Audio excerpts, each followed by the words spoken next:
मोदी सरकार ने कश्मीर में जाके घर घर तिरंगा योजना में पहली बात तो हम तो अपने घर के ऊपर तिरंगा फहराएंगे। दूसरी बात, ऑनलाइन एक जॉब पोर्टल पे एक साइट है, उस पर आप जाइए और उस पर जो है कुछ डिटेल मांगी गई है, आप फिलअप करिए तो एक तिरंगा।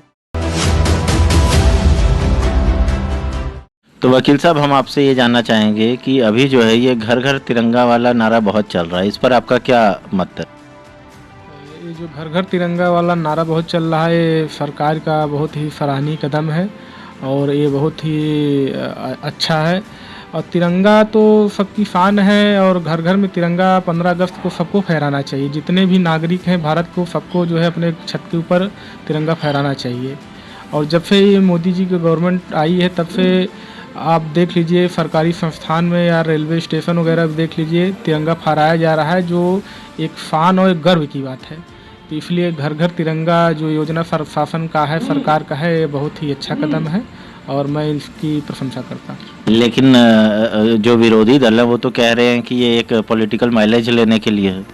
तो ये विरोधियों को पहले सोचना चाहिए ना, उनकी भी गवर्नमेंट रही है तो वो भी पॉलिटिकल माइलेज ले सकते थे। उन्होंने घर घर तिरंगा योजना क्यों नहीं लागू किया, क्यों हर घर तिरंगा नहीं फहराया जो है।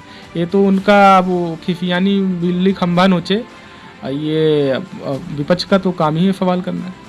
तो कांग्रेस का ये कहना है कि आज़ादी से पहले जिन्होंने 50 सालों तक जो है वो भारत का झंडा तिरंगा जो है नहीं फहराया था अपने कार्यालय में, अब वो जो है तिरंगे की बात करते हैं और वो बड़ी आलोचना कर रही है आरएसएस की। तो इस पे आप क्या कहेंगे?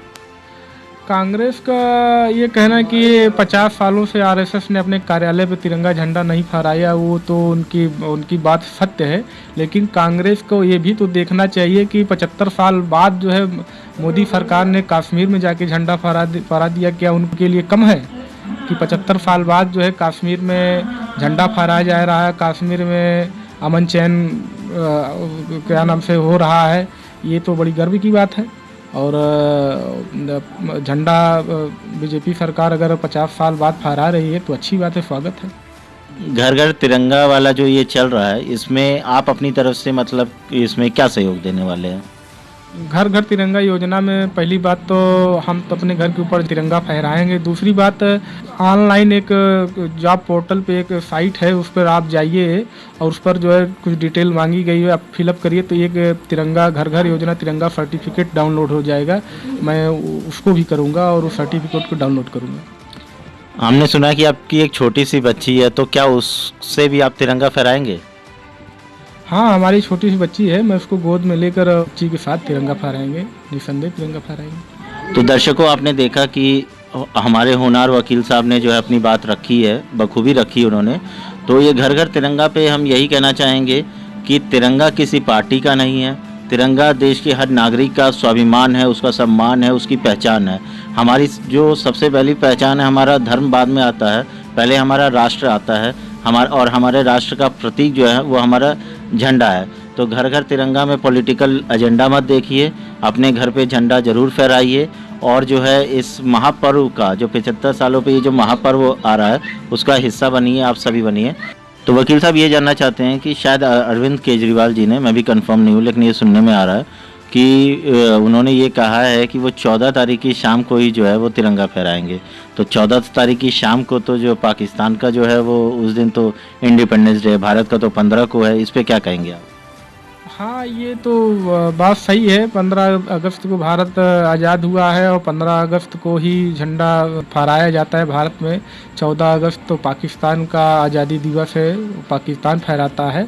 लेकिन झंडा फहराने के लिए सभी स्वतंत्र हैं, सभी फहरा सकते हैं, लेकिन अरविंद केजरीवाल जी को 15 अगस्त को झंडा फहराना चाहिए। आम जनमानस में धीरे धीरे ये देखा जा रहा है कि लोग जो हैं वो गांधी जी को ही जो है वो जो बंटवारा हुआ था उसका जिम्मेदार मानते हैं। इस पे आपका क्या कहना है? तत्कालीन समय में गांधी किसी को दोष ठहराया जाना उचित नहीं है। तत्कालीन समय में गांधी जी के सामने हो सकता है कोई समस्या रही हो, लेकिन हमारा मानना यह है कि अगर पार्टीशन हुआ था तो उसमें अंबेडकर प्रसाद और श्यामा प्रसाद मुखर्जी की राय लेनी चाहिए थी। और जो आजकल कम्युनल राइट्स हो रहे हैं वो उसी सब की देन है, उन्हीं का परिणाम है। जो सावरकर जी हैं उसकी उनकी बड़ी आलोचना करती है कांग्रेस, लेकिन सावरकर जी ने मतलब इतना तो नाक में दम किया होगा अंग्रेजों के, तभी तो सजाए काला पानी, जो कि उस समय सबसे कठिन सजा होती थी, उसमें उनको रखा था। और वो जो है आलोचना करती है कि नहीं सावरकर कमज़ोर थे, तो सावरकर ऐसे थे वैसे थे। इस पे क्या कहेंगे? सावरकर के ऊपर जो कांग्रेस आलोचना करती है ये गलत बात है। सावरकर जी ने अपने कार्यकाल में, अपने समय में उन्होंने आज़ादी के लिए बहुत ही संघर्ष किया था और उनसे वही एक गलती रह गई थी जिसका वो हो गई थी, जिससे कांग्रेस मुद्दा उठाती है। लेकिन वो गलती उस परिस्थितियों, उस समय क्या परिस्थिति रही होगी, क्या उनके सामने समस्या रहा होगा, उसके अनुसार उन्होंने कदम उठाया होगा। लेकिन फिर भी सावरकर ने बहुत ही संघर्ष के साथ आज़ादी में भाग लिया और भारत को आज़ाद करने के लिए उनका बहुमूल्य योगदान है। अगर हम युवा के रूप में भी देखें कांग्रेस में, तो सचिन पायलट जैसा एक बेहतरीन विकल्प है, जो कि राहुल गांधी से कई मायने में जो है ज़्यादा सक्षम भी दिखते हैं, तो उन्हें क्यों नहीं राहुल गांधी की जगह दी जाती? इसमें हम कहना ये चाहेंगे कि देश में डेमोक्रेसी है लेकिन कांग्रेस में डेमोक्रेसी है ही नहीं है।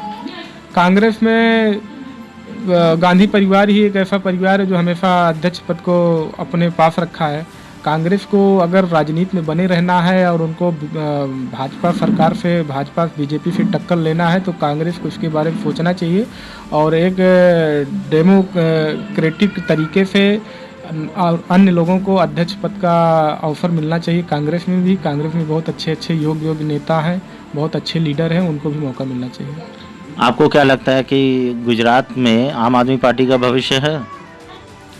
गुजरात में आम आदमी पार्टी चूँकि अभी दिल्ली में उन्होंने सरकार चलाया और लोगों को दिल्ली में सरकार चला के दिखाया, इसलिए लोगों को भरोसा हो गया था। इसी वजह से पंजाब में भी आम आदमी पार्टी की सरकार आ गई है और उन्होंने जनता के बीच में एक भरोसा बनाया है।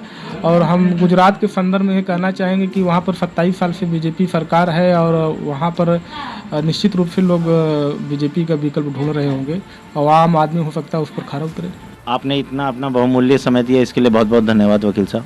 धन्यवाद। मैं शशिकांत सिंह, राष्ट्रवादी टीवी की तरफ से आशुतोष पांडे जी के साथ आप सभी को 15 अगस्त की बहुत बहुत शुभकामनाएं देता हूं। धन्यवाद।